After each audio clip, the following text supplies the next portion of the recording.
अस्सलाम वालेकुम नाज़रीन, प्रोग्राम आवाज़ के साथ मैं हूं अली हैदर। नाज़रीन, अभी आवाम बिजली की ओवर बिलिंग के झटके से बाहर नहीं निकले थे कि एक और बुरी खबर लोगों का पारा हाई करने के लिए तैयार खड़ी है। रिपोर्ट्स के मुताबिक ओगरा और वफाकी हुकूमत गुज़िश्ता 4 माह के दौरान घरेलू सारिफिन के लिए गैस टैरिफ जो है उसको तय करने में नाकाम नजर आ रही है। और अंदाजा ये लगाया जा रहा है कि एक घरेलू सारिफ जो पहले माहाना अगर फर्ज करें 500 रुपए बिल अदा करता था तो उसको अब 5,000 रुपए तक बिल वसूल होगा। जराए का यह भी कहना है कि ओगरा ने बार बार हुकूमत को दरख्वास्त की है कि जनाब घरेलू सारिफ के लिए जो सब्सिडी है उसका हिस्सा आप तय करें और हमें बता दें, मगर हुकूमत जो है वो बिजली की ओवर बिलिंग वाले मामले की तरह इसमें भी अब हमें कुछ हद तक नाकाम नजर आ रही है, क्योंकि अब वक्त है वो खत्म होता जा रहा है और पहले ही बिजली के बिलों पर अवामी एहतजाज वो भी बढ़ता जा रहा है, आपने खबरों में भी देखा होगा। तो अब हुकूमत को अवाम की आहोबुका की एक और लहर का सामना करना पड़ सकता है। करीब है वो वक्त और वजीर आजम जो पहले ही अपनी काबीना की कारकर्दगी से कुछ खास मुतमईन भी नजर नहीं आ रहे, तो वहां इस तरह के मामलात हुकूमत की मुश्किलात में मजीद इजाफा कर रहे हैं। लिहाजा तहरीक इंसाफ और अवामी तहरीक के बाद अब पीपल्स पार्टी ने भी हुकूमती कारकर्दगी को आड़े हाथों लेना शुरू कर दिया है। इस पर बात करने के लिए हम मौजूद होंगे लाहौर स्टूडियो से, हुकूमती कारकर्दगी को डिफेंड भी करेंगे और आज वो अकेले ही हैं। मियां जावेद लतीफ साहब, मियां साहब बहुत शुक्रिया आप तशरीफ लाए। इसके साथ साथ हमें सीनियर कानूनदान साबिक वज़ीर कानून बाबर अवान साहब ज्वाइन कर चुके हैं। बाबर साहब आपका भी बहुत शुक्रिया, आपने हमें वक्त दिया।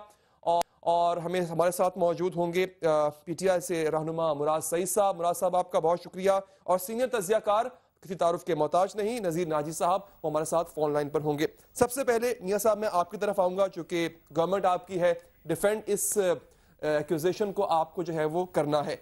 कहाँ सोए में ये गवर्नमेंट? अब अनकरीब अगर ये टैरिफ मंजूर हो जाता है जो ओगरा प्रपोज कर रही है तो फिर आवाम के ऊपर तो बहुत बड़ा पहाड़ गिर जाएगा। पहली बात तो यह है कि शायद आपके इल्म में ये बात भी होनी चाहिए कि ओगरा ने बिल्कुल ये रिक्वेस्ट की कि रेट्स बढ़ाए जाएं, जिसको प्राइम मिनिस्टर ने रिजेक्ट किया और प्राइम मिनिस्टर ने कहा कि किसी तौर पर भी आम सार्फ पर, आम घरेलू जो कनेक्शन हैं उन पर हम किसी तौर पर भी इनके रेट्स नहीं बढ़ने देंगे। ये और दूसरी जो आप बात जिसकी निशानदेही कर रहे हैं कि ओवर बिलिंग ना हो जाए, ये बात दुरुस्त है कि बिजली के बिलों में जिस तरह हुआ उस पर जो रिपोर्ट्स आई, जो रिपोर्ट्स प्राइम मिनिस्टर को दी गई, उस पर भी प्राइम मिनिस्टर ने इत्तेफाक नहीं किया, बल्कि उन्होंने कहा कि इसको फिर से देखा जाए और किसी तौर पर भी ये जो कुछ हुआ है मैं इससे मुतमिन नहीं हूँ, ना इस रिपोर्ट से मुतमिन हूँ। ये अच्छा किया आपने जो निशानदेही कर दी और ये मैं इंशाल्लाह आपको यकीन दिलाता हूँ ये किसी तौर पर भी इंशाल्लाह हम नहीं होने देंगे। अब देखें, जहाँ आप ये बात कर रहे हैं ओवर चार्जिंग की, ओवर बिलिंग की, वापडा की या आप गैस की बिलों की आप जो जिक्र कर रहे हैं, वहाँ आप हुकूमत को ये भी क्रेडिट दें जो पेट्रोल की कीमतें कम की गई और इससे पहले भी इंटरनेशनल सतह पर ये यकीनन इससे पहले भी कीमतें कम होती आई हैं, मगर उस वक्त की जो भी हुकूमतें थीं उन्होंने इस तरह रेट्स कम नहीं किए अपने मुल्क के अंदर जिस तरह प्राइम मिनिस्टर ने ये किया। और अगर ये धरने ना होते, मैं एक सेकंड प्लीज, जो है वो कहते हैं 14 रुपए तक जो है वो कमी आ सकती थी। अगर R94 हैं तो ये 84 तक भी आ सकते थे, मगर अपोजिशन में रहते हुए तनकीद करना बड़ा आसान होता है। हुकूमत को जहां कौम को देखना होता है वहां उसको कौमी खजाने को भी देखना होता है। अब मैं इस इशू से थोड़ा आवाम को भी आगाह कर दूं, जो दीगर मेहमान है उनकी तरफ भी बढ़ूंगा। नाज़रीन, 4 माह के बाद गवर्नमेंट ने जो सब्सिडी देनी है, जिसका उन्होंने बजट में एक हिस्सा रखा हुआ है, वो उन्होंने ओगरा को बताना होता है और उसके बाद ओगरा जो है वो टैरिफ का तयन करता है। ओगरा बार बार कई दफा रिटन तौर पर वजारत पेट्रोलियम को, दीगर जो कंसर्न डिपार्टमेंट्स हैं, वजारतें हैं, उनको लिख चुका है कि आप जनाब हमें बताइए आपने कितनी सब्सिडी का सोच रखा है आम सारिफ के लिए, ताकि उस हिसाब से हम टैरिफ बनवाएं। 1 जुलाई के बाद से लेकर अब तक जो वक्त गुजर चुका है, डेडलाइन खत्म हो गई है। इस हफ्ते के अंदर अंदर ओगरा को प्राइसेस का तयन करना है, वरना जो इसके प्राइवेट शेयर होल्डर्स हैं वो उसको लीगल नोटिस भिजवाना शुरू कर चुके हैं और वो मजीद हो जाएंगे, तो ओगरा के लिए मुश्किल है। बाबर अवान साहब, आप माहिर कानून भी हैं, वजारत कानून भी आप संभालते रहे हैं, किस तरह देख रहे हैं इस पूरी सूरत हाल को? अगर एक 500 का बिल देने वाला शख्स वो कहां से 5,000 का सिर्फ गैस का बिल देगा? आपको पता है जी कि 27 अरब रुपए जो बिजली की सब्सिडी थी वो खत्म की गई है। 42 अरब रुपए से ज्यादा है जो गैस की सब्सिडी है जो नहीं दी गई ओगरा को, जिसकी वजह से प्राइसेस बढ़ने लगी हैं। और उसका सबब यह है कि जो मुज़ाकरात हुकूमत कर रही है इंटरनेशनल मॉनेटरी फंड के साथ, IMF के साथ, उनके साथ ये वादा है कि हम सब्सिडीज को ख़त्म करेंगे। ये वो सिलसिला है जो चलता रहेगा और इसने रुकना कोई नहीं है। इसलिए कि जब भी मुज़ाकरात होते हैं तो एक विश लिस्ट पूरी बना के IMF, इससे पहले भी वो यही करता था, ये कोई नई बात नहीं है, लेकिन इस सिलसिले में पार्लियामेंट को पहले भी लेना चाहिए था कॉन्फिडेंस में। और जब ये कहा जाता है कि सारे मसाइल का हल और अमृत धारा पार्लियामेंट है, मैं तो नहीं मानता इसको, इसके बावजूद मान लेते हैं for the sake of the arguments, तो वहां ये इस मसले को क्यों नहीं ले जाया गया? अब जब ओगरा ने महंगाई की बात की हो तो कहते हैं जी ओगरा ने महंगाई कर दी, जब सस्ते के करने की बात हो तो कहते हैं वजीर आजम ने कर दी। रास तनूरा एक मार्केट है सऊदी अरब के अंदर जहां से हमें तेल मिलता है, दूसरी ब्रंट लंदन है और तीसरी HD US है। इन सब में $125 फी बैरल से जो रॉ तेल है वो नीचे आके इस वक्त 81 पे खड़ा है और 81 से भी स्लाइड डाउन कर रहा है। इस सूरत हाल में 4 दफा पहले और 1 दफा इस हफ्ते में 5 दफा जो फेवरेट गवर्नमेंट है हमारी इस गवर्नमेंट की, मोदी की गवर्नमेंट, उसने 5 दफा तेल की कीमत को कम किया है। और यहां एहसान चढ़ाया जा रहा है कौम के ऊपर कि जो $125 से गिर के 81 पे आ गया, उस पे हमने कुछ रुपए का फायदा दे दिया। मुराद सईद साहब, आप किस तरह देखते हैं पूरी सूरत हाल को? देखिए अली, जो अभी मियां साहब गुफ्तगू कर रहे थे तो मुझे एक शेर याद आ गया कि तू इधर उधर की न बात कर, ये बता कि काफिला क्यों लुटा, मुझे रहजनों से गिला नहीं, तेरे रहबरी का सवाल है। ये कह रहे थे कि प्राइम मिनिस्टर साहब ने इत्तेफाक नहीं किया तो 70 बिलियन की ओवर बिलिंग होती है। आपने देखा गरीब आवाम पे जो कि 12,000, उनके अगर किसी की 10-12,000 माहाना सैलरी पे वो काम करें तो किस तरह वो 50-30,000 40,000 की बिजली के बिल पे करेंगे। फिर आपने देखा कि पेट्रोलियम की कीमतें जब कम की गई तो बदकिस्मती से जब ये हुकूमत को खुद करनी चाहिए थी, क्योंकि इंटरनेशनल मार्केट में जब 25% कमी आई तो हमें कंटेनर से और सड़कों से इनको आवाजें देनी पड़ी कि पेट्रोलियम की कीमतें कम हुई है, तो आप लिहाजा पाकिस्तान के अंदर भी पेट्रोलियम की कीमतें भी कम करें और तमाम सूबाई हुकूमतें उसका जो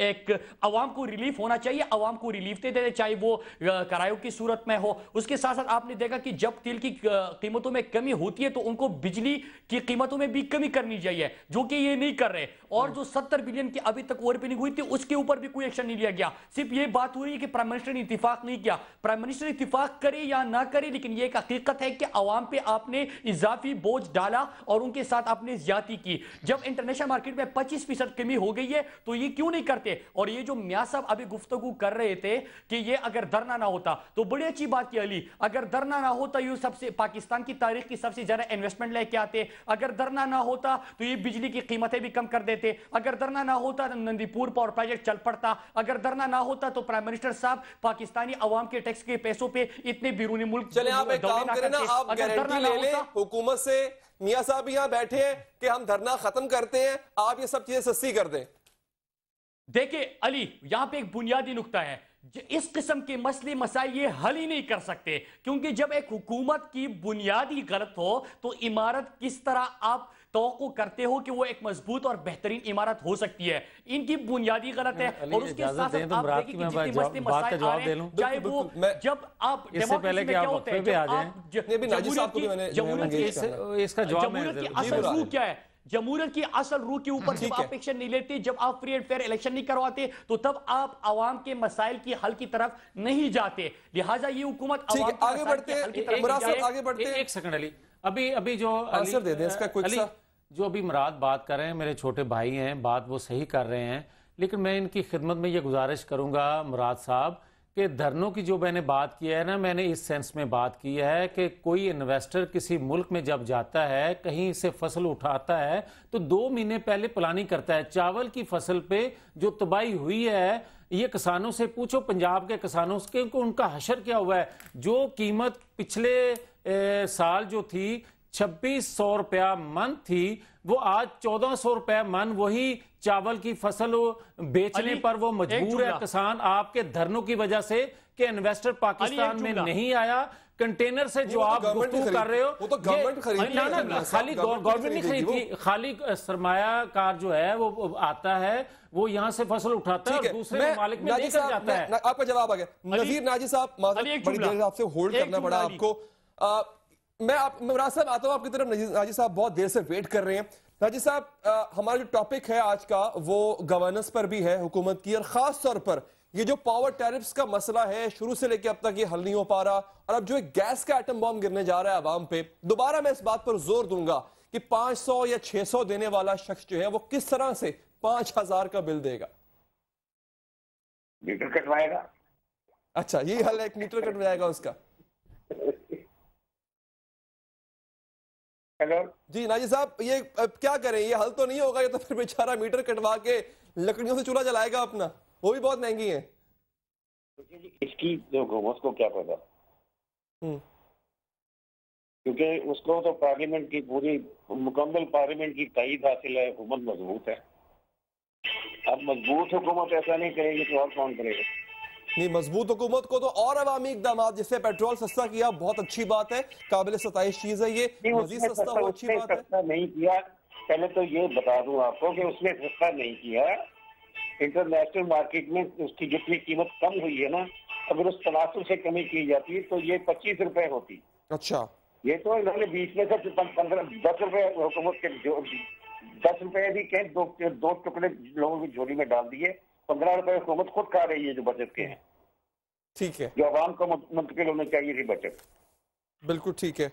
यानी आप समझते हैं कि ये कोई ऐसा खास एहसान नहीं है। मैं आपकी तरफ दोबारा वापस आता हूं। हमें शाहिद खाकान अब्बासी साहब ने ज्वाइन किया है। देखिए, मैं अब अपने दफ्तर में मेरी शुरू हो जाती 10 बजे कॉल, तो हम वो आखिरी कॉपी की तैयारी करते हैं। जी ना जी साहब, फरमाइएगा। तो मैं तो इजाजत चाहूंगा फिर। हाँ, तो ये बात है ना राजी साहब, वजीर आजम साहब तो अपनी काबीना की कारकर्दगी से भी मुतमिन नहीं है। देखिए जी, वो उन्होंने कहा था कि मैं क्वार्टरली रिपोर्ट लिया करूंगा, हर मिनिस्ट्री की, और रिव्यू किया करूंगा कारकर्दगी को। 16 महीने के बाद अब वो कह रहे हैं कि मैं अब देखूंगा। मोदी साहब को आए हुए 5 महीने हुए हैं, मेरा ख्याल आजकल में वो अपनी केबल रिशफल भी कर रहे हैं, और उन्होंने जो जायजे लेने थे वजारतों के कारकर्दगी के, वो ले चुके हैं, फैसले कर चुके हैं, और 1-2 दिन में उनका ऐलान होने वाला है। जिन्होंने काम करना होता है वो इस तरह करते हैं। यानी आप समझते हैं कि मोदी साहब बेहतर चला रहे हैं हुकूमत मियां साहब से? ये नहीं कह रहा, मैं तो मुआवजा कर रहा हूँ कि एक इलेक्टेड प्राइम मिनिस्टर है, वो कहता है कि मैं अपने मिनिस्टर की कारकर्दगी का जायजा लूंगा। वो लेता है 3 महीने के अंदर कारकर्दगी लेके, उसके बाद अपना फैसला कर लेता है, और 1-2 दिन में फैसले सुनाने वाला है। ठीक है। हमारे प्राइम मिनिस्टर साहब ने जो क्वार्टरली कारकर्दगी का जायजा लेने का वादा किया था, वो कभी पता नहीं कब ली कि नहीं ली, और अभी तक कैबिनेट रिशफल नहीं हो रहा। ठीक है, हमें शाहिद खाकान अब्बासी साहब ने ज्वाइन किया है। जी अब्बासी साहब, आपकी गैर मौजूदगी में झगड़े हो गए। असल मुद्दा यह है कि ओगरा आपसे बार बार ये इल्तजा कर रही है, रिटर्न दरख्वास्तें भी आपसे भेजी हैं। लाइन फिर ड्रॉप होगी, दोबारा कोशिश करेंगे जी वो लाइन पर वापस आए, तो उनसे ये जो एक नुक्ता है कि किस तरह से ओगरा को वो समरियां भिजवाई जाएंगी जिससे सब्सिडाइज टैरिफ बनाने में आसानी हो, और जो एक बॉम्ब नाज़रीन आप पर गिरने जा रहा है गैस की प्राइसेस का, वो बॉम्ब ना गिरे, इससे बच जाए, हुकूमत भी तनकीद से बच जाए, और आप जो है वो महंगाई से। मियां साहब, एक दफ़ा दोबारा आपके पास आऊँगा मैं कि हुकूमत ने प्रिएम्प्टिव मेजर क्यों नहीं लेती? हमेशा ऐसा क्यों होता है कि कुछ ऐसा कर बैठती है, फिर तनकीद होती है ऑपोजिशन से, आवाम से, मीडिया से, और उसके बाद आप चीज़ों को सुधारने में लग जाते हैं और डैमेज कंट्रोल नहीं होता। देखिए, अभी जो नाजी साहब बात कर रहे थे ना कि 25 रुपए कम होनी चाहिए थी कीमतें, और ये 10 रुपए हुई, और उससे पहले बाबर अवान साहब ये कह रहे थे, बाबर अवान साहब ये कह रहे थे कि जनाब इससे पहले भी कीमतें कम होने की करने की कोशिशें पिछली हुकूमतों ने की, तो IMF आड़े आ गई। भाई IMF आड़े आज भी आई है, और ये भी मैंने बात पहले की है कि अगर 10 रुपए हमने कौम को देखा है कि उन पर बोझ बहुत ज्यादा है, उस पर उसका ख्याल किया है, तो हुकूमत का ये भी जिम्मेदारी होती है कि कौमी खजाने को भी देखे। अच्छा, ये सब जो गैस वाली बात है, खाकान अब्बासी साहब आ चुके हैं लाइन पर, ये गैस वाली बात का जवाब उनसे ले लें क्योंकि उनकी कंसर्न ये वजारत है। शाहिद खाकान अब्बासी साहब, शुक्रिया आपके वक्त का। ओगरा आपसे बार बार कि हमें सब्सिडाइज्ड रेट्स जो है या हमें बताया जाए कितनी सब्सिडी आपने प्लान की हुई है, उस हिसाब से हम कैटेगराइज करें सारिफ के लिए टैरिफ्स। गालिबन लाइन फिर ड्रॉप हो गई है। चलिए, ये हमारी बदकिस्मती है या फिर क्या कहें कि हुकूमती और वजारती जो मौकफ है वो इस हवाले से नाज़रीन तक पहुंच नहीं पा रहा। ठीक है, मैं इस इशू को दोबारा छेड़ूंगा और एक दफा फिर आता हूं मैं आपके पास। मुराद सईद साहब, आज सिराजुल हक साहब और खान साहब मिल बैठे। खान साहब ने पहले कहा था कि जी सिराजुल हक साहब डिसाइड कर ले कि उन्होंने विकेट की किस जानिब खेलना है, तो अब सिराजुल हक साहब ने बिलाखिर डिसाइड कर लिया कि उन्होंने किसकी तरफ खेलना है। देखिए अली, मैं इसका जवाब दूंगा, लेकिन उसके साथ मैं थोड़ा क्लियर कर दूं। ये मियां साहब बार बार कह रहे कि आवाम को देख के हमने कीमतें कम कर दी, तो मैंने कहा कि बदकिस्मती यह है कि सड़कों से इमरान खान को और आप जैसे एंकर्स को मीडिया के थ्रू बार बार इनको याद दिलाना पड़ता है कि इंटरनेशनल मार्केट में 25% कमी हुई है, तो लिहाजा ये जहन में रखें और कीमतें मजीद नीचे लेके आए ताकि आवाम को रिलीफ पहुंचे, क्योंकि इंटरनेशनल मार्केट में कमी आई है। उसके अलावा जो आपने सिराजुल साहब की मुलाकात का जिक्र किया, तो देखिए तहरीक इंसाफ का एक वाज़ेह मौक़िफ़ है और आपने नज़ीर नाजी साहब ने जाते जाते एक खूबसूरत बात की कि पार्लियामेंट जो है वो प्राइम मिनिस्टर साहब के साथ है। अगर पार्लियामेंट के जॉइंट सेशन जो था ना अली, उसमें बहुत सारी चीजें वाज़ेह हो गई। हुकूमत और जो सोकॉल्ड अपोजिशन, जो खुद को अपोजिशन कहती है, वो एक पेज पे आ गए और अवाम को बदकिस्मती से पार्लियामेंट पे जो उनका भरोसा था, एतमाद था, वो उठ गया। मैं फिर से कहूंगा कि बदकिस्मती है, क्योंकि तहरीक इंसाफ और अवाम आज एक तरफ खड़ी है और जो स्टेटस को है और जो हुकूमत को बचाने की या कहते हैं कि जो भी करप्शन हुई है, जो भी चीजें पाकिस्तान के अंदर गलत हो रही है वो होती रही, लेकिन हमने जमहूरियत की खातिर इस हुकूमत का साथ देना है। हालांकि जमहूरियत तो ये नहीं है। जब आप on the floor of the house कहते हो कि इलेक्शन रेक था, जब आप कहते हो कि करप्शन हो रही है, जब एक वजीर उठ के कहता है कि आपने पटवारियों के थ्रू करप्शन की और साबिक वजीर कह रहा है कि आपने इतने कोटे बेचे और फिर जमहूरियत की खातिर दोनों खामोश हो जाते हैं। इसमें कुछ हद तक जिम्मेदार आप भी हैं। अब मेरी अर्ज सुनिएगा जरा यहाँ पे, इसमें कुछ हद तक जिम्मेदार आप भी हैं। आपने एक ऐसे इशू में अवाम को 70 दिन उलझाए रखा जो कि कहीं से भी हल तलब नहीं था। अगर यही एहतजाज आपका महंगाई के खिलाफ होता, करप्शन के खिलाफ होता, बिलखुसूस आपने एक ऐसी डिमांड जो है वो सामने रख दी जिसका पूरा होना नामुमकिन था और अभी भी आपको आपके मकसद नहीं मिला है। अली, मैं सवाल करूं, आपसे काउंटर क्वेश्चन कर सकता हूं? जी जी, करे फरमाइए। देखिए अली, आप मुझे ये बता दें कि रेगिंग जो है या फ्री एंड फेयर इलेक्शन या इलेक्टोरल रिफॉर्म्स पाकिस्तान की आवाम का इशू नहीं है, या ये आईनी तकाजा नहीं है? बिल्कुल है, लेकिन आपको प्रायोरिटी पे रखना चाहिए था ना मुराद साहब। नहीं, प्रायोरिटी क्या है? प्रायोरिटी क्या है अली फिर मैं आपसे सवाल करता हूं, प्रायोरिटी क्या है? प्रायोरिटी ये है कि आपकी हुकूमत अगर बनती है, जब आपकी असल जमहूरियत आएगी तो तभी आवाम के मसाइल हल होंगे। यहाँ पे तो रेगिंग की तैयारी होती है, धांधली की तैयारी होती है। असल जमहूरियत अब बहुत मुश्किल से शायद की लाइन मिल गई है। मुराद साहब, मैं आप बड़े मोहतरम हैं, बहुत मोहतरम है, आपकी तरफ मैं दोबारा आता हूं। बार बार लाइन चूंकि ड्रॉप हो जाती है शायद खाकान अब्बासी साहब की, तो मैं एक दफा चाहूंगा आप चूंकि किस्मत से लाइन मिल से बात हो जाए चंद लम्हों के लिए। शायद साहब, आप तक आवाज आ रही है मेरी? जी जी, आ रही है जी सर।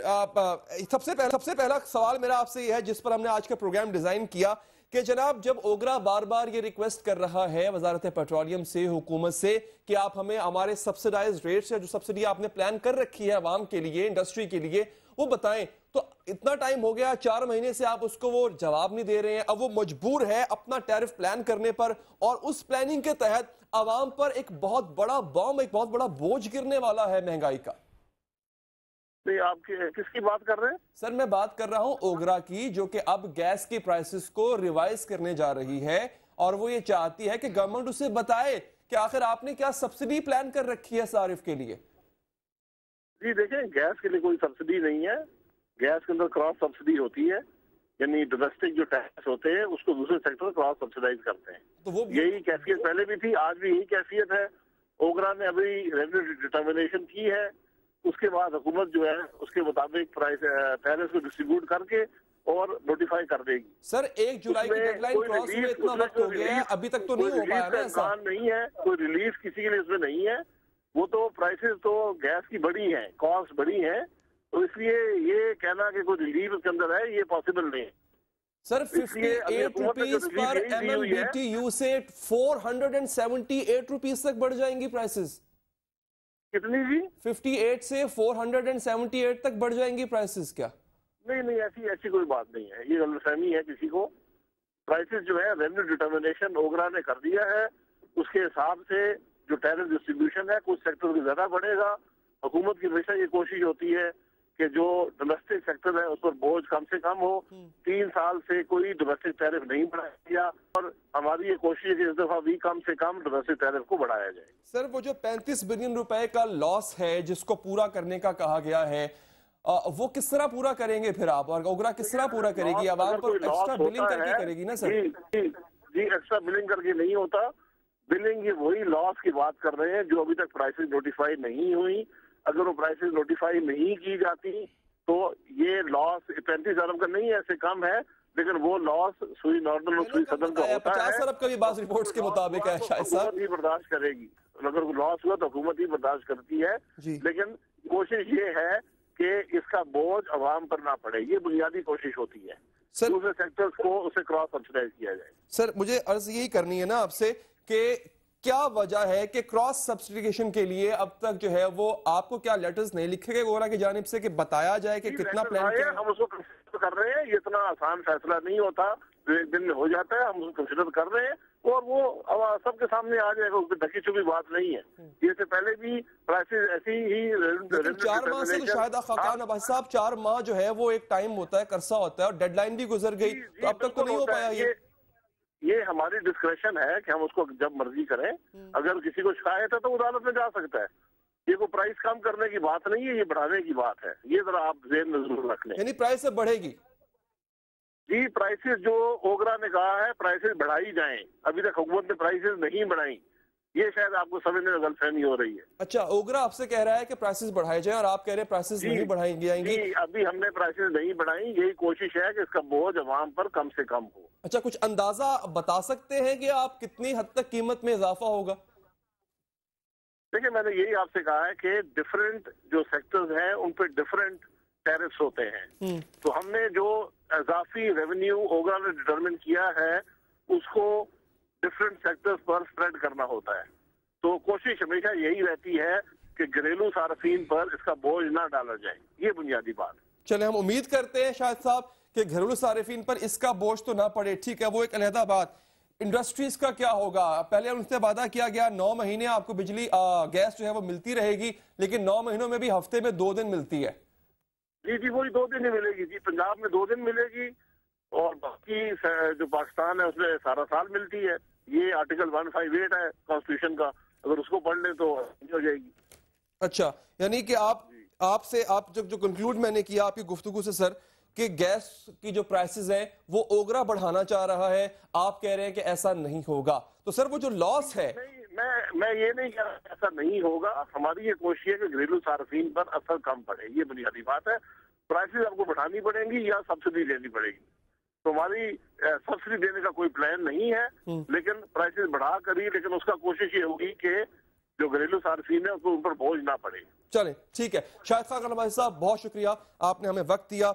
ये निकला जी, और जो उन्होंने खुद फरमाया कि फिलहाल हुकूमत का ऐसा कोई प्लान नहीं है कि सब्सिडी दी जाएगी इस पर, लेकिन कोशिश फिर भी ये करेंगे कि जो घरेलू सार्फिन है उन पर कम से कम बोझ पड़े। नाज़रीन, बाज़ रिपोर्ट्स के मुताबिक 50 अरब और बाज़ के मुताबिक 35 अरब रुपए का जो एक लॉस है, जो कि मुख्तलिफ मदों में होता है, यूटिलिटी बिल्स जो है वो कलेक्ट नहीं किए जाते, लॉसेज होते हैं, उसको किस तरह पर पूरा किया जाएगा, नुकसान में रहेगी जो है वो ओगरा, और क्या आवाम पर ये पॉसिबल है कि उसका जो है वो असर ना पड़े, इस पर भी चर्चा होगी। और ये वो सवालात हैं जो आगे चल के मजीद उठेंगे और हुकूमत को जवाब भी देना होगा, और अगर ऐसा नहीं करती हुकूमत तो मजीद तनकीद का निशाना भी बन सकती है। एक ब्रेक के बाद हाजिर होते हैं जी।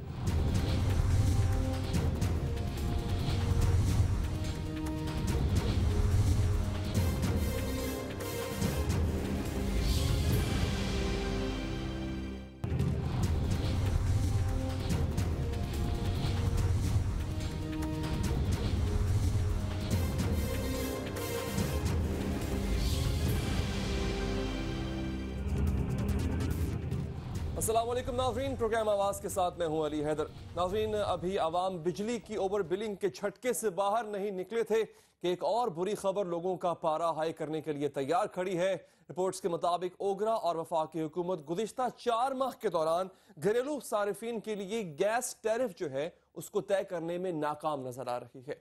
और अंदाजा ये लगाया जा रहा है कि एक घरेलू सारिफ जो पहले माहाना अगर फर्ज करें 500 रुपए बिल अदा करता था तो उसको अब 5,000 रुपए तक बिल वसूल होगा। जराये का यह भी कहना है कि ओगरा ने बार बार हुकूमत को दरख्वास्त की है कि जनाब घरेलू सारिफ के लिए जो सब्सिडी है उसका हिस्सा आप तय करें और हमें बता दें, मगर हुकूमत जो है वो बिजली की ओवर बिलिंग वाले मामले की तरह इसमें भी अब हमें कुछ हद तक नाकाम नजर आ रही है, क्योंकि अब वक्त है वो खत्म होता जा रहा है और पहले ही बिजली के बिलों पर अवामी एहतजाज वो भी बढ़ता जा रहा है, आपने खबरों में भी देखा होगा। तो अब हुकूमत को अवाम की आहुबुका की एक और लहर का सामना करना पड़ सकता है। करीब है वो वक्त और वजीर आजम जो पहले ही अपनी काबीना की कारकर्दगी से कुछ खास मुतमईन भी नजर नहीं आ रहे, तो वहां इस तरह के मामलात हुकूमत की मुश्किलात में मजीद इजाफा कर रहे हैं। लिहाजा तहरीक इंसाफ और अवामी तहरीक के बाद अब पीपल्स पार्टी ने भी हुकूमती कारकर्दगी को आड़े हाथों लेना शुरू कर दिया है। इस पर बात करने के लिए हमारे मौजूद होंगे लाहौर स्टूडियो से, हुकूमती कारकर्दगी को डिफेंड भी करेंगे और आज वो अकेले ही हैं, मियां जावेद लतीफ साहब। मियां साहब बहुत शुक्रिया, आप तशरीफ लाए। इसके साथ साथ हमें सीनियर कानूनदान साबिक वज़ीर कानून बाबर अवान साहब ज्वाइन कर चुके हैं। बाबर साहब आपका भी बहुत शुक्रिया, आपने हमें वक्त दिया। और हमें हमारे साथ मौजूद होंगे पीटीआई से रहनुमा मुराद सईद साहब। मुराद साहब आपका बहुत शुक्रिया। और सीनियर तज्जियाकार किसी तारुफ के मोहताज नहीं, नज़ीर नाजी साहब वो हमारे साथ फोन लाइन पर होंगे। सबसे पहले मियां साहब मैं आपकी तरफ आऊंगा, चूंकि गवर्नमेंट आपकी है, डिफेंड इस एक्यूजेशन को आपको जो है वो करना है। कहाँ सोए में ये गवर्नमेंट? अब अनकरीब अगर ये टैरिफ मंजूर हो जाता है जो ओगरा प्रपोज कर रही है तो फिर आवाम के ऊपर तो बहुत बड़ा पहाड़ गिर जाएगा। पहली बात तो यह है कि शायद आपके इल्म में ये बात भी होनी चाहिए कि ओगरा ने बिल्कुल ये रिक्वेस्ट की कि रेट्स बढ़ाए जाएं, जिसको प्राइम मिनिस्टर ने रिजेक्ट किया और प्राइम मिनिस्टर ने कहा कि किसी तौर पर भी आम सार्फ पर, आम घरेलू जो कनेक्शन हैं उन पर हम किसी तौर पर भी इनके रेट्स नहीं बढ़ने देंगे। ये और दूसरी जो आप बात जिसकी निशानदेही कर रहे हैं कि ओवर बिलिंग ना हो जाए, ये बात दुरुस्त है कि बिजली के बिलों में जिस तरह हुआ उस पर जो रिपोर्ट्स आई, जो रिपोर्ट्स प्राइम मिनिस्टर को दी गई, उस पर भी प्राइम मिनिस्टर ने इत्तेफाक नहीं किया, बल्कि उन्होंने कहा कि इसको फिर से देखा जाए और किसी तौर पर भी ये जो कुछ हुआ है मैं इससे मुतमिन नहीं हूँ, ना इस रिपोर्ट से मुतमिन हूँ। ये अच्छा किया आपने जो निशानदेही कर दी और ये अब मैं इंशाल्लाह आपको यकीन दिलाता हूँ ये किसी तौर पर भी इंशाल्लाह हम नहीं होने देंगे। अब देखें जहाँ आप ये बात कर रहे हैं ओवर चार्जिंग की, ओवर बिलिंग की, वापडा की या आप गैस की बिलों की आप जो जिक्र कर रहे हैं, वहाँ आप हुकूमत को ये भी क्रेडिट दें जो पेट्रोल की कीमतें कम की गई और इससे पहले भी इंटरनेशनल सतह पर ये यकीनन इससे पहले भी कीमतें कम होती आई हैं, मगर उस वक्त की जो भी हुकूमतें थी उन्होंने इस तरह रेट्स कम नहीं किए अपने मुल्क के अंदर जिस तरह प्राइम मिनिस्टर ने ये किया। और अगर ये धरने ना होते, मैं एक सेकंड के लिए जो है वो कहते हैं 14 रुपए तक जो है वो कमी आ सकती थी। अगर R94 हैं तो ये 84 तक भी आ सकते थे, मगर अपोजिशन में रहते हुए तनकीद करना बड़ा आसान होता है। हुकूमत को जहां कौम को देखना होता है वहां उसको कौमी खजाने को भी देखना होता है। अब मैं इस चीज से, इस इशू से थोड़ा आवाम को भी आगाह कर दूं, जो दीगर मेहमान है उनकी तरफ भी बढ़ूंगा। नाज़रीन, 4 माह के बाद गवर्नमेंट ने जो सब्सिडी देनी है, जिसका उन्होंने बजट में एक हिस्सा रखा हुआ है, वो उन्होंने ओगरा को बताना होता है और उसके बाद ओगरा जो है वो टैरिफ का तयन करता है। ओगरा बार बार कई दफा रिटर्न तौर पर वजारत पेट्रोलियम को, दीगर जो कंसर्न डिपार्टमेंट्स हैं, वजारतें हैं, उनको लिख चुका है कि आप जनाब हमें बताइए आपने कितनी सब्सिडी का सोच रखा है आम सारिफ के लिए, ताकि उस हिसाब से हम टैरिफ बनवाएं। 1 जुलाई के बाद से लेके अब तक जो वक्त गुजर चुका है, डेडलाइन खत्म हो गई है। इस हफ्ते के अंदर अंदर ओगरा को प्राइसेस का तयन करना है, वरना जो इसके प्राइवेट शेयर होल्डर्स हैं वो उसको लीगल नोटिस भिजवाना शुरू कर चुके हैं और वो मजीद हो जाएंगे, तो ओगरा के लिए मुश्किल है।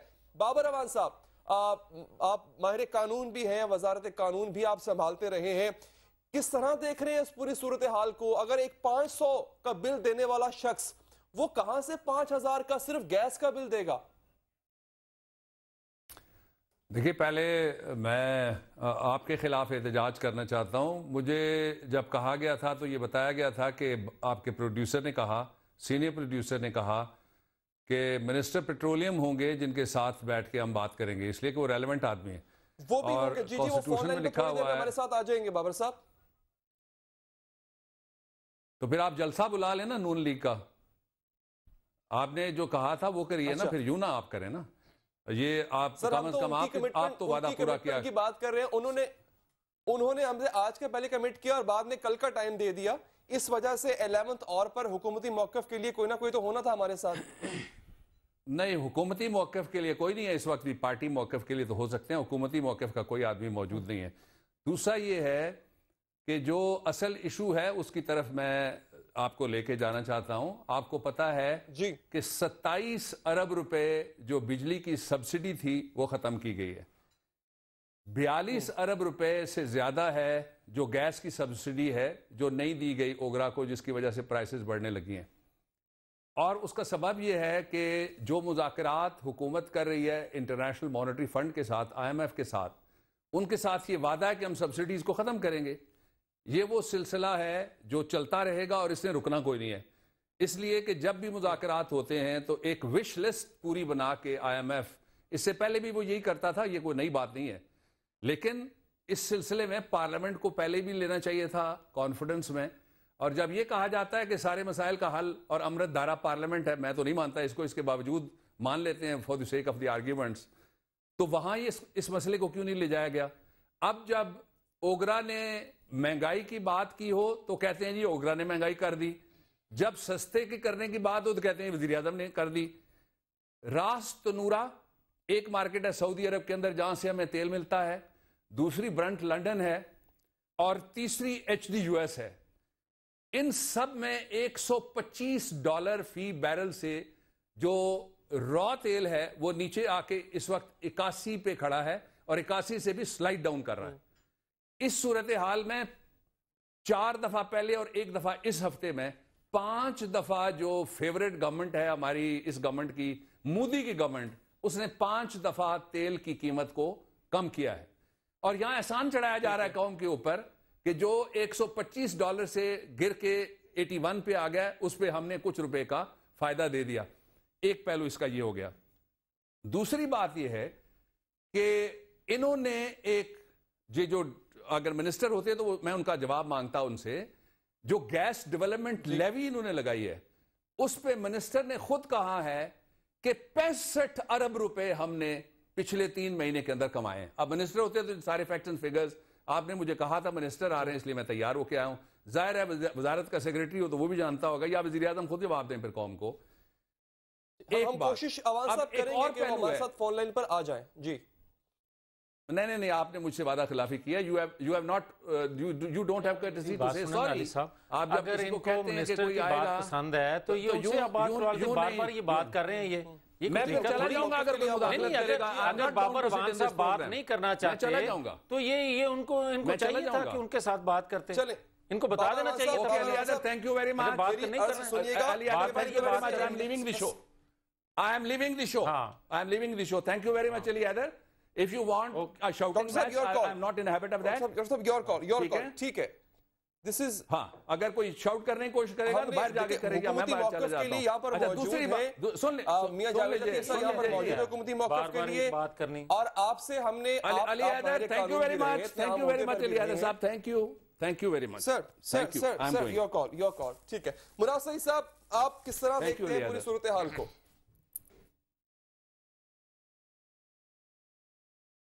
जी मुराद सईद साहब, आप तक आवाज आ रही है मेरी? जी अली भाई, आप किस तरह देखते हैं पूरी सूरत हाल को? देखिए अली, जो अभी मियां साहब गुफ्तगू कर रहे थे तो मुझे एक शेर याद आ गया कि तू इधर उधर की न बात कर, ये बता कि काफिला क्यों लुटा, मुझे रहजनों से गिला नहीं, तेरे रहबरी का सवाल है। ये कह रहे थे कि प्राइम मिनिस्टर साहब ने इत्तेफाक नहीं किया तो 70 बिलियन की ओवर बिलिंग होती है। आपने देखा गरीब आवाम पे जो कि 12,000 उनके अगर किसी की 10-12,000 माहाना सैलरी पे वो काम करें तो किस तरह वो 50-30,000 40,000 की बिजली के बिल पे करेंगे। फिर आपने देखा कि पेट्रोलियम की कीमतें जब कम की गई तो बदकिस्मती से जब ये हुकूमत को खुद करनी चाहिए थी, क्योंकि इंटरनेशनल मार्केट में जब 25% कमी आई तो हमें कंटेनर से और सड़कों से इनको आवाजें देनी पड़ी कि पेट्रोलियम की कीमतें कम हुई है, तो आप लिहाजा पाकिस्तान के अंदर भी पेट्रोलियम की कीमतें भी कम करें और तमाम सूबाई हुकूमतें उसका जो एक अवाम को रिलीफ होना चाहिए, अवाम को रिलीफ दे दे, चाहे वो किरायों की सूरत में हो। उसके साथ साथ आपने देखा कि जब तेल की कीमतों में कमी होती है तो उनको बिजली की कीमतों में भी कमी करनी चाहिए, जो कि ये नहीं कर रहे। और जो 70 बिलियन की अभी तक ओवर बिलिंग हुई थी उसके ऊपर भी कोई एक्शन नहीं लिया गया। सिर्फ ये बात हो रही है कि प्राइम मिनिस्टर ने इत्तेफाक नहीं किया। प्राइम मिनिस्टर इत्तेफाक करे या ना करे, लेकिन ये एक हकीकत है कि अवाम पे आपने इजाफी बोझ डाला और उनके साथ आपने ज्यादती की। जब इंटरनेशनल मार्केट में 25% कमी हो गई है तो ये क्यों नहीं करते। और ये जो मियां साहब अभी गुफ्तगू कर रहे थे कि ये अगर धरना ना होता तो बड़ी अच्छी बात की अली, अगर धरना ना होता ये सबसे पाकिस्तान की तारीख की सबसे ज्यादा इन्वेस्टमेंट लेके आते, अगर धरना ना होता तो ये बिजली की कीमतें भी कम कर देते, अगर धरना ना होता तो नंदीपुर पावर प्रोजेक्ट चल पड़ता, अगर धरना ना होता तो प्राइम मिनिस्टर साहब पाकिस्तानी अवाम के टैक्स के पैसों पे इतने बैरूनी मुल्क चले आप एक काम करें ना, आप गारंटी ले लें हुकूमत से, मियां साहब यहां बैठे हैं कि हम धरना खत्म करते हैं, आप ये सब चीजें सस्ती कर दें।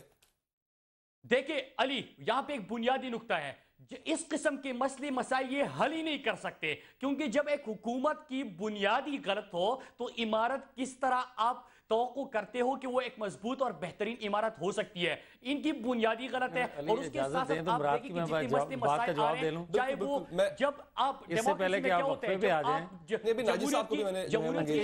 इसका जमहूरियत की असल रूह क्या है, जमहूरियत की असल रूह के ऊपर जब आप एक्शन नहीं लेते, जब आप फ्री एंड फेयर इलेक्शन नहीं करवाते, तो तब आप आवाम के मसाइल की हल की तरफ नहीं जाते। लिहाजा ये हुकूमत आगे बढ़ते हैं। एक सेकंड अली, अभी जो आंसर दे दें इसका क्विक सा।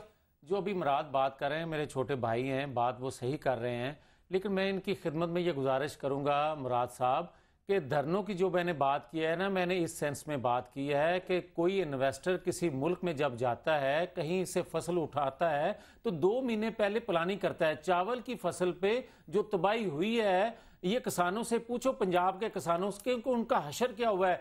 जो कीमत पिछले साल जो थी 2600 रुपया मन थी, वो आज 1400 रुपया मन वही चावल की फसल बेचने पर वो मजबूर है किसान, आपके धरनों की वजह से कि इन्वेस्टर पाकिस्तान में नहीं आया।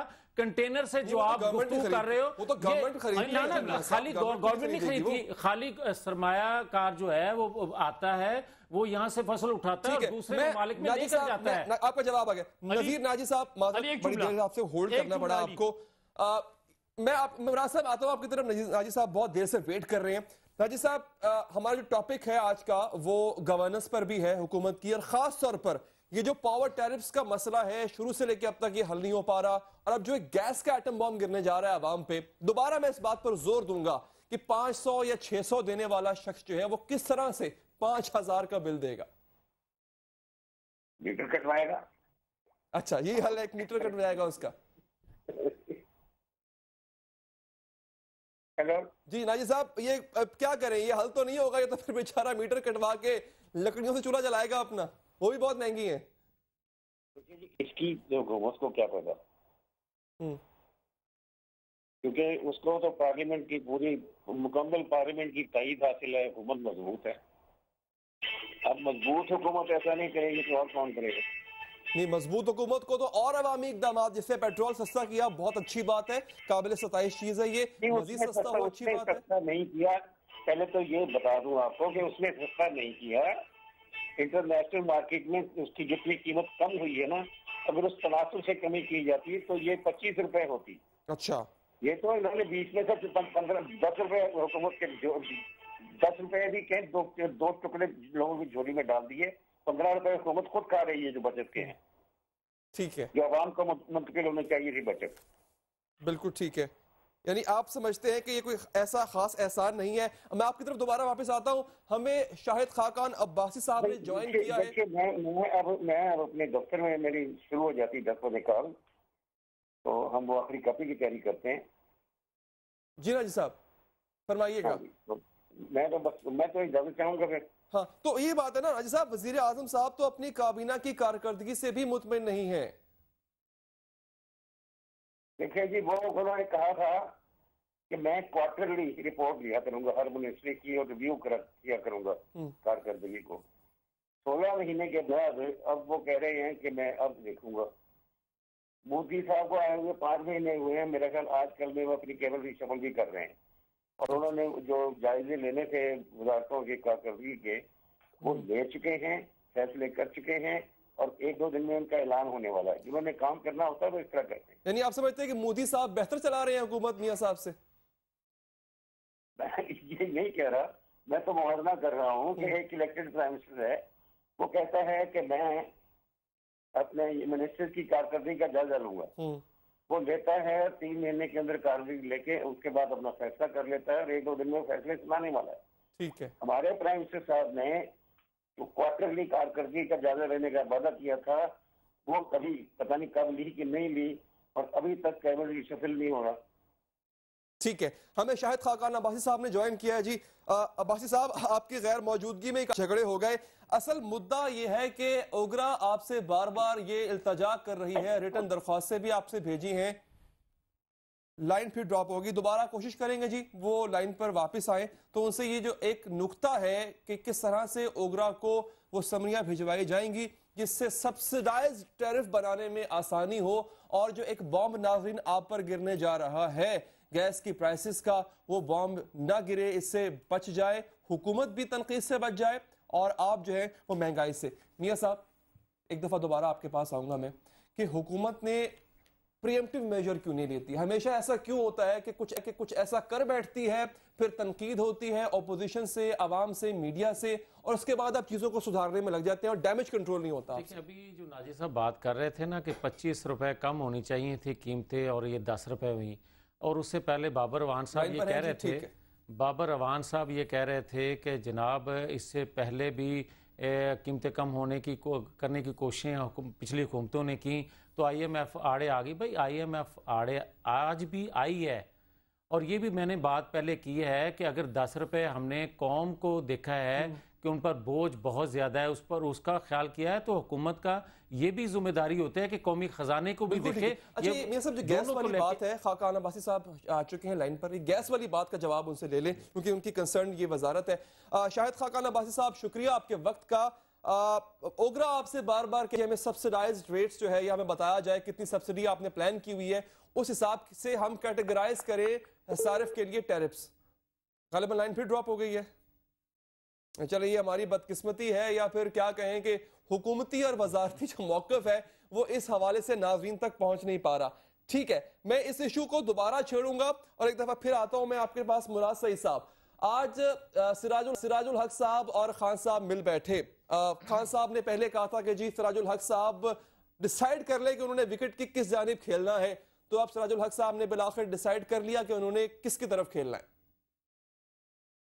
देखिए अली, मैं इसका जवाब दूंगा, लेकिन उसके साथ मैं थोड़ा क्लियर कर दूं। ये मियां साहब बार बार कह रहे कि आवाम को देख के हमने कीमतें कम कर दी, तो मैंने कहा कि बदकिस्मती यह है कि सड़कों से इमरान खान को और आप जैसे एंकर्स को मीडिया के थ्रू बार बार इनको याद दिलाना पड़ता है कि इंटरनेशनल मार्केट में 25% कमी हुई है, तो लिहाजा ये जहन में रखे और कीमतें मजीद नीचे लेके आए ताकि आवाम को रिलीफ पहुंचे, क्योंकि इंटरनेशनल मार्केट में कमी आई है। उसके अलावा जो आपने सिराजुल साहब की मुलाकात का जिक्र किया, तो देखिए तहरीक इंसाफ का एक वाज़ेह मौक़िफ़ है, और आपने नज़ीर नाजी साहब ने जाते जाते एक खूबसूरत बात की कि पार्लियामेंट जो है वो प्राइम मिनिस्टर साहब के साथ है। अगर पार्लियामेंट के जॉइंट सेशन जो था ना अली, उसमें बहुत सारी चीजें वाज़ेह हो गई। हुकूमत और जो सोकॉल्ड अपोजिशन, जो खुद को अपोजिशन कहती है, वो एक पेज पे आ गए, और अवाम को बदकिस्मती से पार्लियामेंट पे जो उनका भरोसा था, एतमाद था, वो उठ गया। मैं फिर से कहूंगा कि बदकिस्मती है, क्योंकि तहरीक इंसाफ और अवाम आज एक तरफ खड़ी है,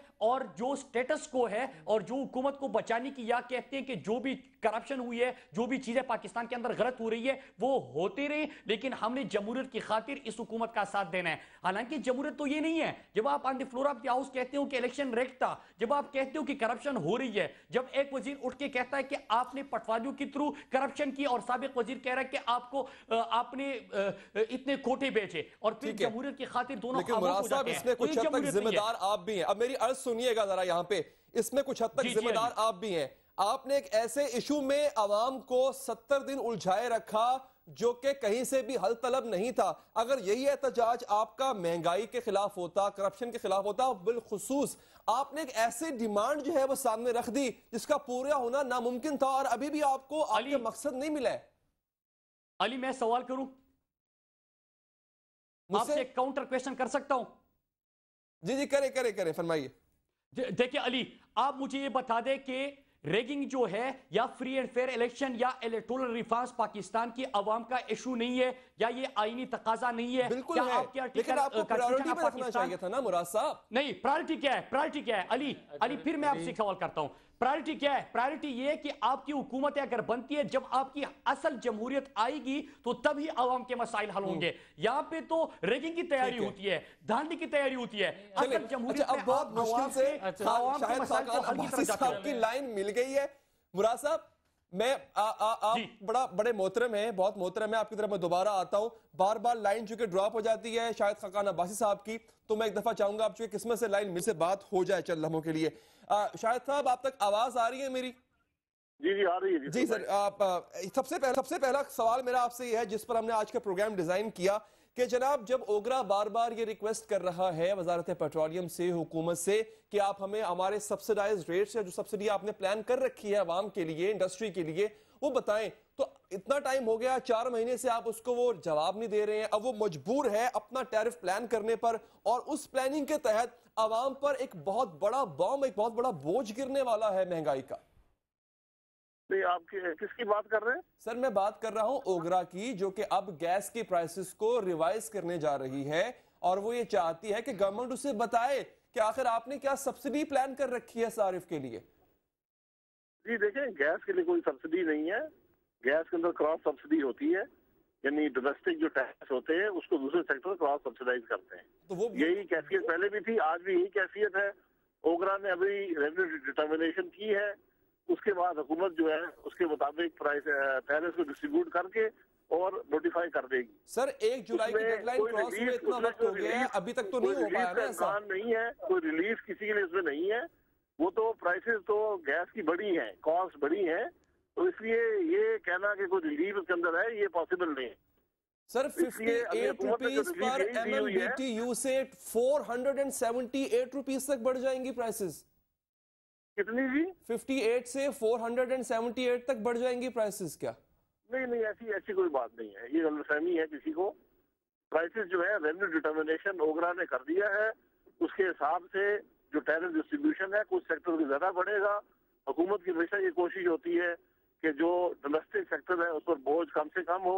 3 साल से कोई डोमेस्टिक टैरिफ नहीं बढ़ाया गया, और हमारी ये कोशिश है कि इस दफा भी कम से कम डोमेस्टिक टैरिफ को बढ़ाया जाए। सर वो जो 35 बिलियन रुपए का लॉस है जिसको पूरा करने का कहा गया है, वो किस तरह पूरा करेंगे फिर आप, और ओगरा किस तरह पूरा करेगी? आवाम पर एक्स्ट्रा बिलिंग करके करेगी ना सर?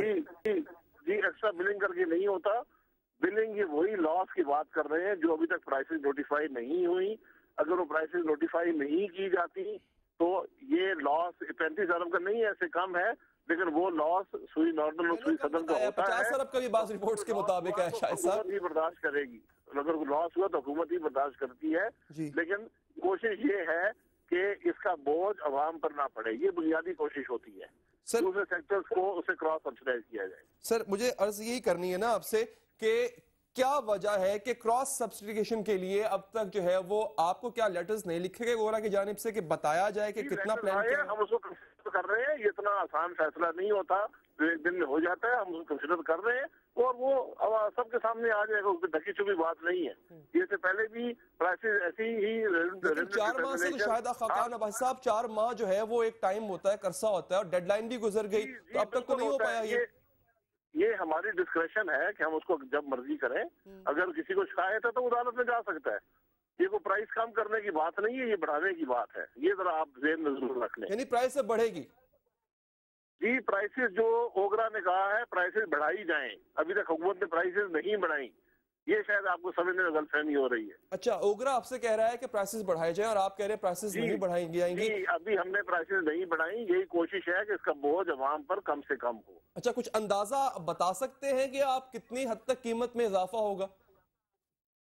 देखिए, मैंने यही आपसे कहा है कि डिफरेंट जो सेक्टर्स हैं उन पर डिफरेंट टैरिफ्स होते हैं। तो हमने जो इजाफी रेवेन्यू ओगरा ने डिटरमिन किया है उसको डिफरेंट सेक्टर्स पर स्प्रेड करना होता है। तो कोशिश हमेशा यही रहती है कि घरेलू सार्फिन पर इसका बोझ ना डाला जाए, ये बुनियादी बात। चले, हम उम्मीद करते हैं शायद साहब कि घरेलू सार्फिन पर इसका बोझ तो ना पड़े। ठीक है, वो एक अलहदा बात। इंडस्ट्रीज का क्या होगा? पहले उनसे वादा किया गया 9 महीने आपको बिजली गैस जो है वो मिलती रहेगी, लेकिन 9 महीनों में भी हफ्ते में 2 दिन मिलती है। जी, वही 2 दिन ही मिलेगी जी। पंजाब में 2 दिन मिलेगी और बाकी जो पाकिस्तान है उसमें सारा साल मिलती है। ये आर्टिकल 158 है कॉन्स्टिट्यूशन का, अगर उसको पढ़ लें तो हो जाएगी। अच्छा, यानी कि आपसे जो कंक्लूड मैंने किया आपकी गुफ्तगू से सर, कि गैस की जो प्राइसेस हैं वो ओगरा बढ़ाना चाह रहा है, आप कह रहे हैं कि ऐसा नहीं होगा। तो सर वो जो लॉस है, मैं ये नहीं कह रहा ऐसा नहीं होगा। हमारी ये कोशिश है कि घरेलू सार्फिन पर असर कम पड़े, ये बुनियादी बात है। प्राइसेस आपको बढ़ानी पड़ेंगी या सब्सिडी लेनी पड़ेगी। तो हमारी सब्सिडी देने का कोई प्लान नहीं है, लेकिन प्राइसेस बढ़ा कर ही, लेकिन उसका कोशिश ये होगी कि जो घरेलू सार्फिन है उसको उन पर बोझ ना पड़े। चले, ठीक है। शाहिद खान गनाबाजी साहब, बहुत शुक्रिया, आपने हमें वक्त दिया। ये निकला जी, और जो उन्होंने खुद फरमाया कि फिलहाल हुकूमत का ऐसा कोई प्लान नहीं है कि सब्सिडी दी जाएगी इस पर, लेकिन कोशिश फिर भी ये करेंगे कि जो घरेलू सार्फिन है उन पर कम से कम बोझ पड़े। नाज़रीन, बाज़ रिपोर्ट्स के मुताबिक 50 अरब और बाज़ के मुताबिक 35 अरब रुपए का जो एक लॉस है, जो कि मुख्तलिफ मदों में होता है। यूटिलिटी बिल्स जो है वो कलेक्ट नहीं किए जाते, लॉसेज होते हैं, उसको किस तरह पर पूरा किया जाएगा, नुकसान में रहेगी जो है वो ओगरा, और क्या आवाम पर ये पॉसिबल है कि उसका जो है वो असर ना पड़े, इस पर भी चर्चा होगी। और ये वो सवालात हैं जो आगे चल के मजीद उठेंगे और हुकूमत को जवाब भी देना होगा, और अगर ऐसा नहीं करती हुकूमत तो मजीद तनकीद का निशाना भी बन सकती है। एक ब्रेक के बाद हाजिर होते हैं जी।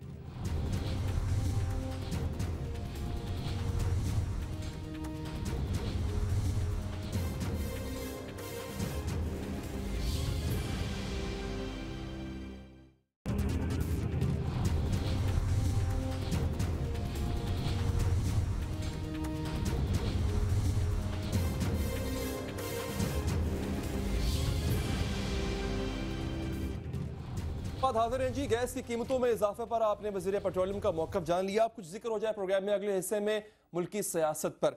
मियां साहब, आपने मुराद सईद साहब की बातें सुनी भी होंगी, जो सिराजुल हक साहब से उनकी मुलाकात हुई है, खान साहब की, और वो विकेट के दोनों जानिब खेलने वाली जो बात थी उस पर भी उन्होंने मौक़िफ़ दे दिया। आप इसका जवाब दीजिए, फिर मैं मुराद साहब की तरफ बढ़ूंगा। देखें अली, जहाँ तक सिराजुल हक साहब की शख्सियत का तल्लक है तो वाक़अतन एक अच्छी शख्सियत के, अच्छे अप्रोच के, अच्छी सोच के मालिक हैं, और उन्होंने जो मसालती एक रोल अदा किया है इन 3-4 माह में, उससे उनकी शख्सियत और लोगों को पसंद आई। मगर मैं ये अर्ज़ करता जाऊँ अली कि जमात इस्लामी की अपनी एक पॉलिसी है, जमात इस्लामी की अपनी एक सोच है। वो कभी भी जमात का जो भी अमीर मुंतखब होता है वो जमात की पॉलिसी को फॉलो करता है, जमात उसको फॉलो नहीं करती। ये मैं क्लियर करता जाऊँ। ठीक है। अब जहाँ तक सिराजुल हक साहब का एक विकेट के एक जानब खेलने का तल्लक है, या जो आज इमरान खान साहब के साथ वो मिलकर जो उन्होंने बात की, या इमरान खान साहब ने उनके हवाले से जो आज की गुफ्तगू है कि इत्तेहाद हो गया, भाई बात ये है, इत्तेहादी तो वो पहले से ही थे, वो खैबर पख्तूनख्वा हुकूमत का हिस्सा हैं। 2 दफ़ा वो बजट पेश कर चुके हैं बतौर वज़ीर ख़जाना के। जब अमीर बने तो उसके बाद उन्होंने वो वजारत छोड़ी, अदरवाइज़ तो वो उसके वज़ीर ख़जाना और 2 दफ़ा बजट पेश कर चुके हैं। लेकिन सवाल ये उठता है कि आया क्या 30 नवंबर को कंटेनर पर खड़े होकर इमरान खान साहब के साथ वो डीजे भट्ट साहब जो हैं, क्या उनका जो परवान चढ़ाया हुआ कल्चर है उसको परवान चढ़ाते हैं, या वो जवाब इसमें क्या है? मेरी अर्ज सुने ना, बार बार ये कहते हैं कि जी ऐसा कल्चर है, वैसा कल्चर है। मैं अर्ज करूं कि देखें इस पर पार्टी तराने क्या कल्चर नहीं था वहां? नहीं, मैं मेरी अर्ज सुने ना, मैं जमात इस्लामी की बात, मुझे कोई एतराज़ नहीं है, किसी और को एतराज़ होगा वो अपने अंदाज से एतराज़ करेगा, पीटीआई है वो अपने अंदाज से उसकी फेवर करेगी, मैं एतराज़ करूंगा, मैं अपने अंदाज में उसका ये फैसला तो कौम ने करना है। मगर मैं ये ज़रूर अर्ज करूं कि जमाते इस्लामी जो है उनका जो वोटर है, उनका जो मेंबर है, जो उनका रुकन है, सोशल मीडिया पर और अपनी जो उनकी जमाते इस्लामी की मीटिंग है उनमें जो अपने ख्यालात का इजहार कर रहा है वो फॉलो करेंगे जमाते इस्लामी के अमीर, या कंटेनर पर खड़े होकर जो मैं डीजी भट्ट का तड़का जो लगाते हैं वो अपने जलसे जुलूसों में तड़का लगाया करेंगे। एक चीज और, ताकि वो उनसे मुराद साहब से आप सवाल कर सकेंगे। मेरी गुजारिश ये है कि मैं अब भी ये चाहूंगा कि जमाते इस्लामी पीटीआई का इत्तेहाद है खैबर पख्तूनख्वा में, वो इस्लामी इनकलाब की जो जमात इस्लामी बात करती थी वो इस्लामी इनकलाब क्या ला सकेंगे या डीजे भट्ट कल्चर को परवान चढ़ा सकेंगे, यह फैसला जमात इस्लामी के अमीर के हाथों में है। मुराद सईद साहब, जो मकसद मुझे समझ आया मियां साहब के कहने का वो ये था कि शायद दोनों पार्टीज के जो कल्चरल नजरियात हैं वो मुख्तलिफ हैं, तो क्या सिराजुल हक साहब जो हैं वो कंटेनर पर खड़े होंगे खान साहब के साथ, डीजे भट्ट के जो तराने होंगे, मतलब क्या सूरत हाल क्या होगी? देखिए अली, आपने मुझे मौका देना क्योंकि मियां साहब को खुद समझ नहीं आ रही कि उन्होंने क्या कहा है। अगर वो कल्चर की बात करते हैं तो मेरी बात सुने। देखिए कल्चर क्या है कि इकबाल का फलसफा इमरान खान ने 85 दिनों में आवाम को समझाया। उनको कायद-ए-आज़म जब पाकिस्तान बना रहे थे और 23 मार्च को एक नारा लग रहा था, एक आवाज थी, 1940 को जब करारदारी पाकिस्तान मंजूर हो रहा था कि पाकिस्तान का मतलब क्या, ला इलाहा इल्लल्लाह, और उसकी असल रूह क्या थी और पाकिस्तान का बनाने का मकसद क्या था, वो आवाम को पता चला। उसके साथ साथ आवाम आईनी पाकिस्तान ने आवाम को वज़ीर आज़म से इस्तीफा लेना था मुराद सईद साहब। नहीं देखिए अली, अगर आपने सवाल को इतना ही महदूद करना है या जो मैं बात कर रहा हूं, ठीक है, प्लीज कंटिन्यू सर। ठीक है अली, अगर आपने बीच में बोलना इस तरह या सवाल करना है तो मैं आपको वज़ीर आज़म के इस्तीफे की भी 1000 दलाइल दे सकता हूं, लेकिन मैं जो बात कर रहा हूं, जो मियां साहब ने बात की है, मुझे काइंडली आप मुझे रोके मत। जी अली जी, देखिए इकबाल का फलसफा समझाया, अब मैं क्या एक एक करके आपको इकबाल का फलसफा इसी 5 मिनट में समझा दूं। पाकिस्तान बनाने का मकसद क्या था वो समझा दिया। वज़ीर आज़म का इस्तीफा हम क्यों ले रहे हैं, क्योंकि जमहूरियत की असल रूह फ्री एंड फेयर इलेक्शन है। आईनी पाकिस्तान आवाम को कौन कौन से हुकूक देते हैं, पाकिस्तानी सोसाइटी को उन्होंने पॉलिटिकल अवेयरनेस दी, उनको पॉलिटिकली एजुकेट किया। और अगर डीजे भट्ट उठो मेरी दुनिया के गरीबों को जगा दो, काखे उमरा की दरो दीवार हिला दो, क्या इकबाल की लिखी हुई ये नज़म अगर डीजे भट्ट चलाता है और उनको इत्तिराज है तो इत्तिराज होना भी चाहिए, क्योंकि सुने बात सुने, खफा नहीं हूं मियां साहब, काइंडली मुझे सुनिए, फिर उसके बाद आप अपना मुकदमा आवाम के सामने रख दीजिए। अगर इकबाल की नज़म का ये डीजे भट्ट चलाता है कि उठो मेरी दुनिया के गरीबों को जगा दो, तो इनको इतिराज अगर है तो होना भी चाहिए, क्योंकि हम आवाम की हुकूक की बात कर रहे हैं, स्टेटस को के खिलाफ यहाँ पे खड़े हुए हैं, जो जमहूरियत का लुबादा ओढ़ के आवाम के ऊपर जुल्म सितम के पहाड़ डाल रहे हैं। और जिस तरह की गैस की कीमतों में, बिजली की कीमतों में, लोग बिजली से भी महरूम, गैस से भी महरूम, प्राइम मिनिस्टर हाउस के 1 महीने का बिल 73 लाख रुपए आता है, ऐवानी सदर के 1 महीने का बिल 1 करोड़ 7 लाख आता है, इत्तिफाक फाउंडेशन अपना बिल जमा नहीं करता। लेकिन अगर एक गरीब बंदा 1 महीने का बिजली का बिल भी जमा ना कर दे तो उसका मीटर काट देते हैं। लिहाजा जुल्म इंसाफी, इसी के खिलाफ हम यहाँ पे खड़े हुए हैं। जहां तक सिराजुल हक साहब का सवाल है और नाइंसाफी के खिलाफ खड़े हुए मुराद साहब, और मैं आप ही की बात कैरी करूंगा, मैं आप ही की बात तो करूंगा। मियां साहब एक बात तो वैसे है, यही नाकदीन ने कहा, ये तबसरा करने वालों ने कहा कि जो बिजली की कीमतें कम की थी आप लोगों ने, वो पीटीआई का प्रेशर था, पीटीआई का धरने का उसमें प्रेशर था। और उसके बाद भी लेके अब तक जो है वो कई ऐसे इदारे बड़े बड़े हैं, स्टील मिल 22-23 दिन बंद रहती है, उसका कोई पुरसाने हाल नहीं होता। अभी तक चीफ इलेक्शन कमिश्नर जो है उसको नहीं लगाया गया। इसके साथ साथ जो है वो वज़ीर आज़म खुद एक नाअहलियत केस के जो है वो अंदर फंसे हुए हैं। तो गवर्नेंस के इश्यूज तो आपके यहाँ बहुत ज्यादा हैं, और इनका जो प्रेशर है पीटीआई वालों का, वो कहीं ना कहीं आपको सोचने पे मजबूर करता है कि भी ऑपोजिशन है। देखें अली, अगर तो आप बात करेंगे गवर्नेंस की, फिर अब बात करेंगे आप बिजली की, फिर आप बात करेंगे दहशतगर्दी की, फिर आप बात करेंगे सरमायाकारी की, फिर आप बात करेंगे सफारतकारी की, अगर आप फिर बात करेंगे कंटेनर पर आके खड़े होके जो गुफ्तगू की जाती है, तो भाई अगर बात की जाती है कि कंटेनर पर खड़े होकर बात करने से, धरने देने से बिजली की कीमतें कम हुई हैं, तो मेरा फिर यही सवाल तो मुराद साहब से ये है कि भाई चावल की कीमतों की जो किसान को मिलनी थी, जो तबाही हुई है, वो भी तो धरनों की वजह से ही हुई है ना। मैं तो ये कहना चाहता हूं कि धरनों की वजह से ही चीन के प्रेसिडेंट ना आए, अपना धरनों की वजह से ही पाकिस्तान के अंदर से सरमायाकार दौड़ना शुरू कर दिया। सियासी अदम इस्तेहकाम की वजह से पाकिस्तान में जो बेहतरी आ रही थी वो खत्म होगी। और एक चीज और है, अब बात करते हैं इमरान खान साहब की। मैं आपके बात करते हैं अल्लामा इकबाल साहब के फलसफे की, बात करते हैं अल्लामा इकबाल साहब के पाकिस्तान बनाने की, कायदे आजम के पाकिस्तान बनाने की।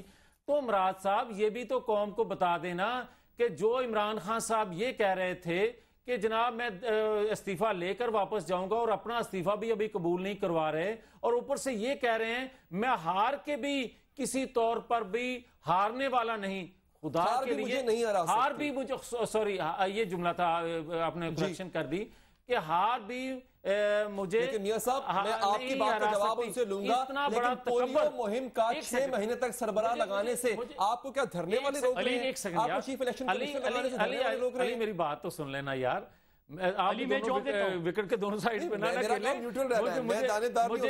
आप ये मुझे बता दें कि इतना बड़ा तकब्बर मुझे आज तक किसी पाकिस्तान की सियासी जमात की लीडरशिप की तरफ से सुनने में नहीं आया, जितनी बड़ी बड़ी वो बातें कर रहे हैं। और कौन सी बात? मैं ये तो कह रहा हूं कि कहते हैं कि हार कर भी मुझे कोई हरा नहीं सकता। ये तो स्पोर्ट्समैनशिप है।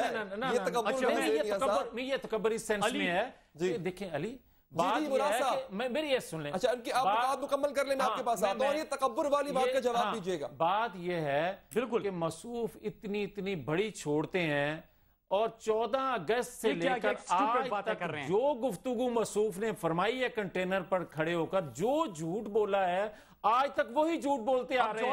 और कौम को सिखाया क्या है, यूथ को सिखाया क्या है कि किसी की मानो ना। जिस तरह उन्होंने एक कल्चर हमारा जो पाकिस्तान का है, वो क्या ये सिखाता है बड़े छोटे की तमीज खत्म कर दी जाए, और इदारों पर चढ़ दौड़े, अदारों के हेड्स की जिस तरह तज़हीक करते हैं। दुनिया में क्या बता रहे हैं आपका पाकिस्तान के अदारे जो हैं, फरमाइएगा, क्या खान साहब ने तकब्बुर किया ये कह के कि हार भी मुझे नहीं हरा सकती? बास का ये भी कहना है कि ये स्पोर्ट्समैनशिप है कि जो लोग गिरते हैं वो दोबारा उठते हैं दौड़ने के लिए। देखिए अली मियां साहब को अभी फर्क आपको पता चल गया कि इन्होंने न कभी इकबाल को पढ़ा है न इकबाल को समझा है। खुदी और तकब्बुर में बहुत बड़ा फर्क होता है। वो कहते हैं कि कुछ भी न कहे गरचे तलबगार बहुत है, उस शख्स का क्या कीजिए खुददार बहुत है। तो ये खुद ही है उनकी, और ये उनका स्पोर्ट्समैनशिप है। उसके बाद जो इन्होंने बातें की मैं उसकी तरफ आता हूं। अली, मुझे ये बता दिया जाए कि क्या पिछले साल धरने थे जो पाकिस्तान की तारीख की सबसे डायरेक्ट कम तरीन इन्वेस्टमेंट पाकिस्तान ये लेके आए। हालांकि 14 बैरूनी मुल्क दौरे हुए थे, और उसमें पाकिस्तानी अवाम के टैक्स का एक दौरे पे कम से कम 20 मिलियन रुपए खर्च हुआ है। ये इनका अपना फिगर है, मेरा फिगर नहीं है। पाकिस्तान का इकोनॉमिक सर्वे अगर आप पढ़ ले तो उसमें 700 बिलियन डायरेक्ट इन्वेस्टमेंट आई है, जो कि पाकिस्तान के पिछले 25 सालों में कम तरीन इन्वेस्टमेंट है। नंदीपुर पावर प्रोजेक्ट का मैंने जिक्र किया था, इन्होंने 3E's का फार्मूला दिया था। इकोनॉमिक क्राइसिस ये हल नहीं कर सके, पार्लियामेंट के अंदर जो उन्होंने जीडीपी ग्रोथ बता दिया वो गलत था। और आईएमएफ मैं आपको फिगर्स कोट कर रहा हूं, मैं सब आप थोड़ा सुन लीजिए, उसके बाद अपना मुकदमा लोगों के सामने मैं फिर दोहराऊंगा कि पेश कर दीजिए। आपने जो जीडीपी ग्रोथ रखा था पार्लियामेंट के अंदर, जब आईएमएफ की दरबार में आप हाजिर होते हैं तो आप सही फिगर वहां पे बता देते हैं, लिहाजा आप इकोनॉमिक क्राइसिस को भी हल नहीं कर सके। उसके अलावा आपका मंशूर में एक और चीज थी, एनर्जी क्राइसिस को हल करने का। एनर्जी क्राइसिस को आपने 1 साल के अंदर हल नहीं किया, क्या ये भी धरने की वजह से था? और आखिर में फिर उसी तरफ आता हूं कि जॉइंट सेशन जो पार्लियामेंट में होता, ये सारी चीजें हो गई कि हल हो भी नहीं सकते, प्रैक्टिकली पॉसिबल नहीं है। अच्छा, एक और चलिए अली, मैं दूसरी तरफ आता हूं। आप मुझे ये बता दें कि इंटरनेशनल मार्केट में 2 हफ्ते से ये कीमतें कम हो गई थी। अगर इमरान खान साहब कंटेनर में इनको याद न दिलाते कि इंटरनेशनल मार्केट में 25% पेट्रोल की कीमतें कम हो गई है, आप आवाम पे ये बोझ ना डाले और पेट्रोल की कीमतें कम कर दे, तो ये तो कर ही नहीं रहे थे। मतलब इनको तो इन चीजों का पता ही नहीं था। 70 बिलियन की जो ओवर बिलिंग हुई, इनको तो इस चीजों का पता ही नहीं था। सुनिए, नहीं, मैं इजाजत नहीं दूंगा यार। 70 बिलियन मैं इजाजत नहीं दूंगा। मैं बात खत्म करूं, उसके बाद बोले 70 बिलियन मेरा काम है, नहीं दे रहा। नहीं, मैं नहीं दे रहा, मुझसे इजाजत ले रही, मैं नहीं दे रहा। 70 बिलियन की जो आपने ओवर बिलिंग की थी, इमरान खान साहब भी किसी को नहीं देते। अब मेरी बात तो सुन लो यार, बात क्या है? नहीं अली, बात क्या है? ये इमरान खान की जंग नहीं है, ये पाकिस्तानी आवाम की जंग है। जब तक आप जमहूरियत की असल रूह की तरफ नहीं जाएंगे, जब तक आप इलेक्टोरल रिफॉर्म नहीं लेके आएंगे, जब तक आपकी हकीकी अवामी हुकूमत नहीं आएगी, अच्छा किस तरह लेके आए भाई? इसी तरह जो आप इस्लाह की बात करते हो, क्या डी चौक मियां साहब की बात सुन ले, ये तो अब मियां साहब की बात सुन ले। नहीं अली, अच्छा अली, ये बीच में बोल रहे हैं, आप उसी की तरफ चले जाते हैं ना। मैं आपको अर्ज कर रहा हूं कि आपके पास आप एक घड़ी रख के बैठा करें मुराद साहब, आपको अंदाजा हो स्टॉपवॉच रख के कि मैं आपको कितना टाइम देता हूं शो में। आप ये जरूर टाइम नोट किया करें कि आपको कितना वक्त मिलता है। ऐसा नहीं है कि आपके साथ ज्यादती होती है। जी मियां साहब, मैं गुजारिश कर रहा था मुराद साहब, जो आप बात करते हैं हम भी यही बात आपकी खिदमत में अर्ज करने की कोशिश कर रहे हैं और पिछले 4 माह से कर रहे हैं कि भाई आप जिन गलतियों की, जिन चीज़ों को आप ड्रेस कर रहे हैं अपना कंटेनर पर खड़े होकर, हम भी तो यही कहते हैं अगर आप रिफॉर्म्स लाना चाहते हो तो हम यही कहते हैं ये फोरम नहीं है। जब आप गवर्नेंस की बात करते हो, मेरी बात सुन लो ना, ये मेरी बात सुन लो। अब जब आप गवर्नेंस की बात करते हो, आपने हल करना है यार, ये तो करना है ना, अगले की भी सुन लिया करो ना। आपकी बात का जवाब दे दे मुझे, यही प्रॉब्लम है ना। मैं ये कहता हूं कि आप जब गवर्नेंस की बात करते हो फिर रुक जाओ यार, जारी रखिए। अच्छा इसी तरह जब आप तवानाई बहरान की बात करते हो तो ये भाई किसी दुनिया के किसी खित्ते में ये नहीं है कि 1 साल के अंदर अंदर कोई डैम नया बन जाए, ओवरनाइट इस तरह के मसाइल का हल निकल आए। हाँ, ये बात हम बारहा आपकी खिदमत में गुजारिश करने की कोशिश करते हैं कि क्या हमने 14 माह में इन चीजों को ड्रेस नहीं किया, क्या सिमत दुरुस्त पर हम नहीं जा रहे।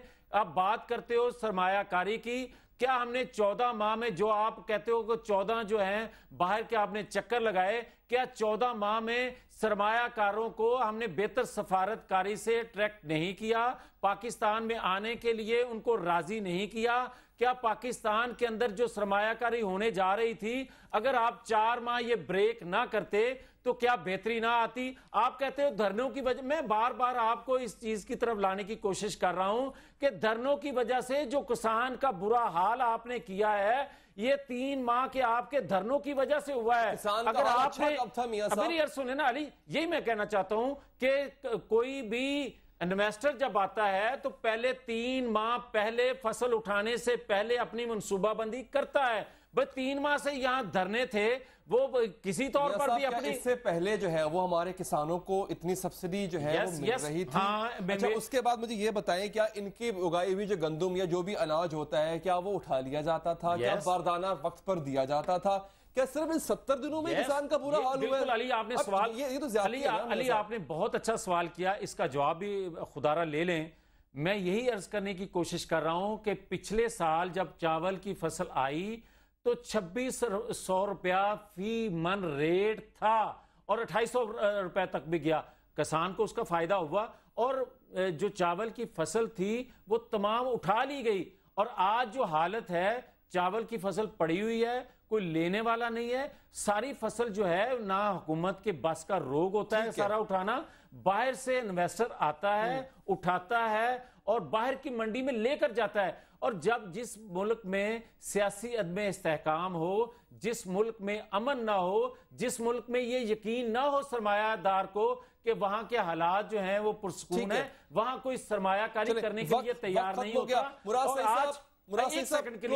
आज जो नुकसान हुआ है, आज ये था कि 1 साल के बाद जहां 2600 रुपए से ये रेट बढ़ना चाहिए था, अब 1400 रुपए पर भी उठाने के लिए कोई तैयार नहीं है।